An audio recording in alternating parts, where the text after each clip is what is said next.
Good evening, students. Welcome to G All India English Solution. Today we will discuss the most important questions of William Wordsworth, part second.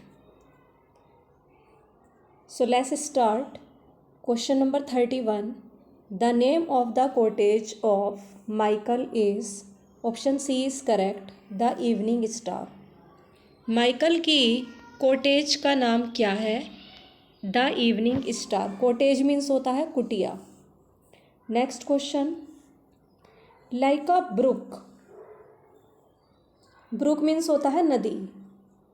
Small river, एक नदी की तरह. That did but cross a lonely road. एक नदी की तरह उसने एकांत सड़क को पार किया. And new scene heard and felt. और कुछ नई चीज़ें उसने देखी, महसूस की और सुनी. And code at every turn. अब प्रत्येक मोड़ पर उसने अपने कंपेनियन को पकड़े रखा, अपने साथी को पकड़े रखा. Never lost through a many leak maintained for me a saving intercourse. और कभी भी अपने संग, अपने समूह को नहीं खोया. Maintained for me a saving intercourse with my true self. और अपने रिलेशन को, अपने रिलेशनशिप को बनाए रखा. विद माई ट्रू सेल्फ मतलब मेरे साथ सच्चाई से ट्रूली उसने सेविंग इंटरकोर्स बनाए रखा. दीज लाइन्स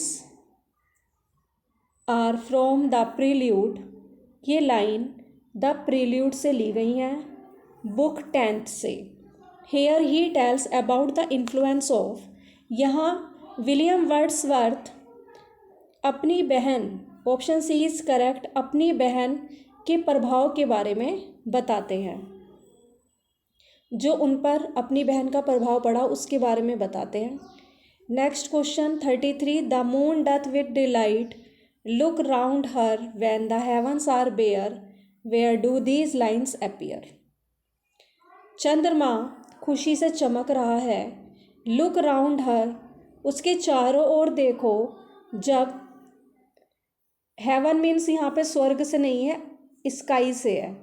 जब आकाश नग्न रहता है तो उसके चारों ओर देखो, वह खुशी से चमकता है. कौन? Moon. Where do these lines appear. ये लाइन कहाँ से ली गई हैं? तो option A is correct, immortality ode. Immortality ode से ये लाइन ली गई हैं. Next question. We are pressed by heavy laws. हमें दबा दिया जाता है भारी कानूनों के द्वारा. मतलब हम हमेशा दबा दिए जाते हैं कानून से. भारी हमारे ऊपर जो भारी जो कानून है उसके बोझ से हम दब जाते हैं. तो where does this line appear? Option A is correct, the fountain. The fountain, option A is correct. The first line of the prelude is.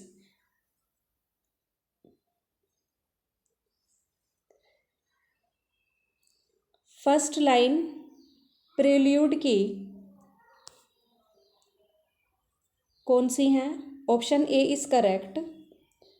O there is blessing in this gentle bridge.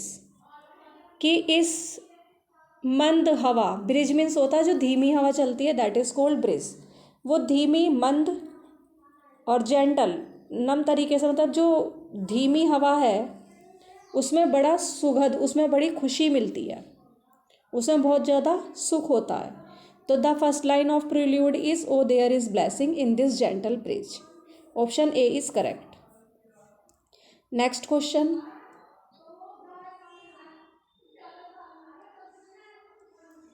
It was an act of stealth. Stealth means होता है चोरी या कपट.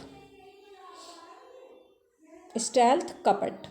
यह कपट का कार्य है. एंड ट्रबल्ड प्लेजर, और दुख देने वाली खुशी का कार्य है. तो this is about an episode, यह एक एपिसोड के बारे में ये बोला गया है जो प्रिल्यूड में है। विच एपिसोड, कौन सा एपिसोड है? Option A is correct, boating episode. Next, dust as we are, हम मिट्टी से बने हैं, हम मिट्टी ही हैं। द इमोर्टल स्पिरिट ग्रोज, अमर आत्मा ग्रो करती है किसकी तरह? लाइक हारमनी इन म्यूज़िक, जैसे म्यूज़िक में सामंजस्य होता है इसी तरीके से अमर आत्मा ग्रो करती है, जो कि वो मिट्टी के शरीर में रहती है, तब भी वो किसकी तरह होती है? जैसे कि म्यूज़िक में हारमनी रहती है, तो लाइक उसी की तरह होती है वो। These lines appear in, option B is correct, prelude first. Next, praise to the end, अंत तक प्रशंसा करो। थैंक्स टू द मीन्स, और उन साधनों के लिए which nature design to employ, जिसे नेचर ने हमारे लिए डिज़ाइन किया है, बनाया है, उसके लिए नेचर को धन्यवाद दो। तो प्रेज टू द एंड, अंत तक प्रशंसा करो नेचर की, और उस साधनों के लिए नेचर को धन्यवाद दो जो नेचर ने हमें दिए हैं, हमारे लिए बनाए हैं। तो these lines are from, option A is correct, prelude first. Next question, a 6 years darling of a pygmy size to whom is Wordsworth referring, एक 6 साल की प्रिय बच्ची जिसका कद बहुत छोटा है, पिग्मी साइज़ की है। To whom is Wordsworth referring, Wordsworth किसको रेफ़र कर रहा है, कि किसे बोल रहा है वो, कि 6 साल की डार्लिंग है, प्रिय है वो, और उसका कद बहुत छोटा है। Option C is correct, Coleridge की बेटी को कहता है ये। Next, the still sad music of humanity, still means होता है शांत, मानवता का शांत दुखद गीत। This line is from, option A is correct, Tintern Abbey, Tintern Abbey से ये लाइन ली गई है। The still sad music of humanity, this line is from Tintern Abbey. Next question, who calls Wordsworth, Wordsworth को कौन कहता है? One of the giant of English poetry, English poetry के जाइंट में से एक। जाइंट मीन्स जो विशाल व्यक्ति होता है, दानव टाइप का। तो वर्ड्सवर्थ को किसने कहा है? One of the giants of English poetry. तो option A is correct, John Crowe Ransom, इन्होंने वर्ड्सवर्थ को कहा है one of the giants of English poetry. तो ये कमेंट्स बहुत अच्छे से देख लेना, हिंदी इसलिए आपको बताई जा रही है ताकि आपके माइंड में रहें। कुछ बच्चे कहते हैं कि कीवर्ड्स ही, उससे ही हो जाएगा, कीवर्ड से कि एक या दो वर्ड याद कर लें, तो ऐसा नहीं है, आपको पूरी कोटेशन पढ़नी चाहिए। पता नहीं कहाँ से वो कौन से वो वर्ड्स आपको दे दें। तो अगर आप हिंदी में भी करोगे और इंग्लिश में, दोनों में करोगे, तो आपके माइंड में लाइंस बिल्कुल सेट हो जाएंगी।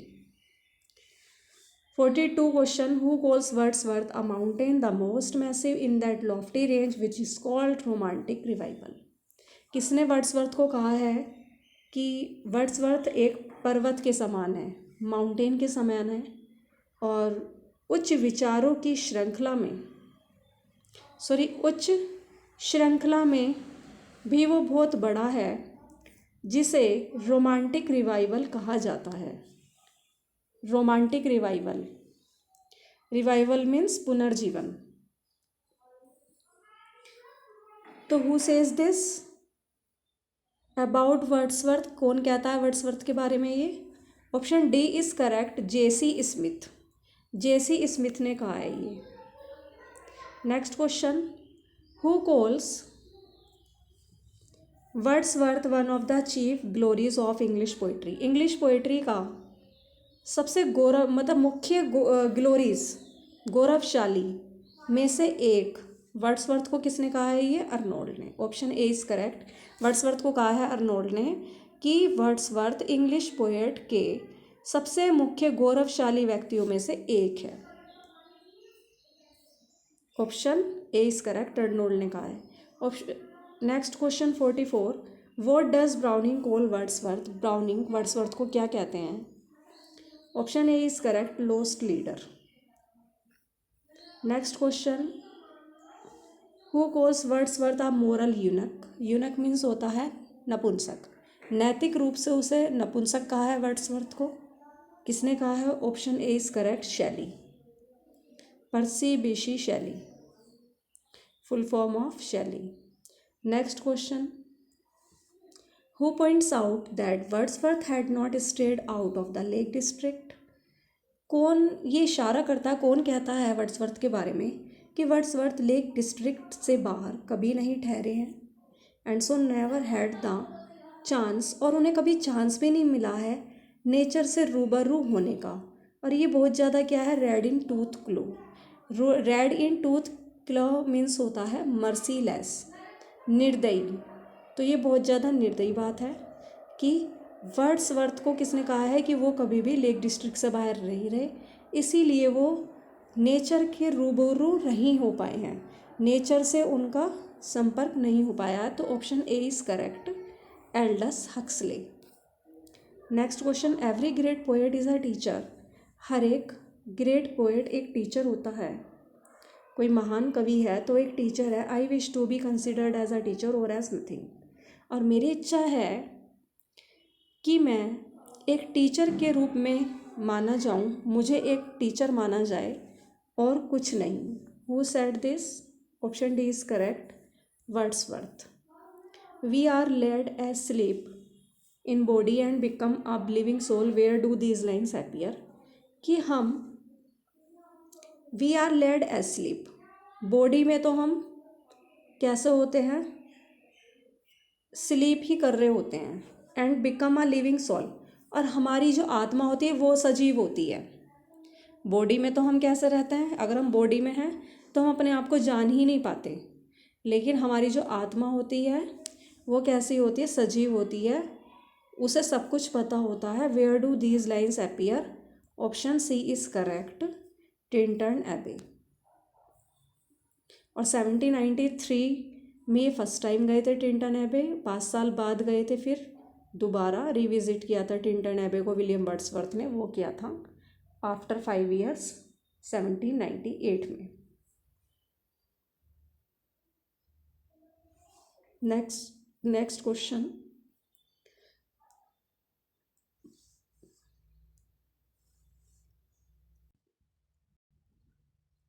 the prelude undoubtedly plays Wordsworth the revolutionary, Wordsworth the man, Wordsworth the poet, and finally Wordsworth the high priest of nature. Whose opinion is this? किसने कहा है? Option A is correct, professor Herbert read ने ये कहा है कि prelude निसंदेह Wordsworth को क्या मानता है। वर्ड्स मतलब हमें क्या पता चलता है प्रिल्यूड पढ़ने से? कि वर्ड्सवर्थ क्या है? एक क्रांतिकारी रहे हैं, वर्ड्सवर्थ मनुष्य रहे हैं, वर्ड्सवर्थ पोएट रहे हैं, फाइनली वर्ड्सवर्थ नेचर के उच्च पुजारी रहे हैं। तो whose opinion is this? Professor Herbert Read. Next question, Coleridge probably met Wordsworth in Bristol? Coleridge संभवतः वर्ड्सवर्थ से ब्रिस्टल में मिले थे अगस्त 1795 में। 1795 में ब्रिस्टल में वर्ड्सवर्थ से कॉलरिज संभवतः मिले थे, संभावना है कि वो मिले होंगे। And first visited the Wordsworth at Racedown in June, और प्रथम बार वो उनसे मिलने के लिए गए ब्रिस्टल में। तो अगस्त 1795 में वो मिले थे, लेकिन प्रथम बार वो वर्ड्सवर्थ से मिलने गए थे रेस डाउन जून में। ऑप्शन ए इज़ करेक्ट, 1797 में। तो फर्स्ट टाइम वो वर्ड्सवर्थ से मिले थे रेस डाउन में, जून में, और 1797 में। जब उनका लिरिकल बैलेड आया था 1798 में, उससे 1 साल पहले, क्योंकि लिरिकल बैलेड कॉलरिज और विलियम वर्ड्सवर्थ का ही कोलैबोरेशन है। Thanks for watching this video. Please like, subscribe and share.